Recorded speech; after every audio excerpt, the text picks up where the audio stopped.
पूरा किया जाए, इसका पूरा ख्याल किया जाए। इसकी अभी अमरावती में माह रमज़ान से कब लोड शेडिंग शुरू कर दी गई है, जिसको लेकर अक़लियतों में महकमे बिजली के खिलाफ ज़बरदस्त बरहमी देखी जा रही है।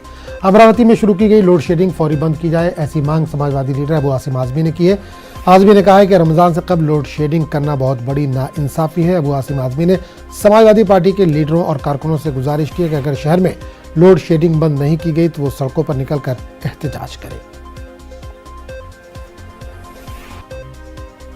आदरणीय अजीत पवार साहब, उद्धव ठाकरे साहब और नितिन राउत साहब से ये निवेदन करना चाहता हूँ कि जो अमरावती के अंदर लोड शेडिंग हो रही है, रमज़ान का महीना है, गर्मी हद से ज़्यादा बढ़ती जा रही है और ऐसे समय में लोड शेडिंग करना मैं समझता हूँ कि बहुत बड़ी नाइंसाफ़ी है और ख़ासतौर से माइनॉरिटी के लोग जो रोज़ा रखते हैं, कितनी उनकी दिक्कत होगी। मैं निवेदन करना चाहता हूँ कि ये लोड शेडिंग कम से कम इस रमज़ान के महीने बिल्कुल ख़त्म की जाए। लोड शेडिंग तो होनी नहीं चाहिए। हम लोग डेवलपिंग कंट्री। अमरावती जिला बार एसोसिएशन के इंतखाबात में एडवोकेट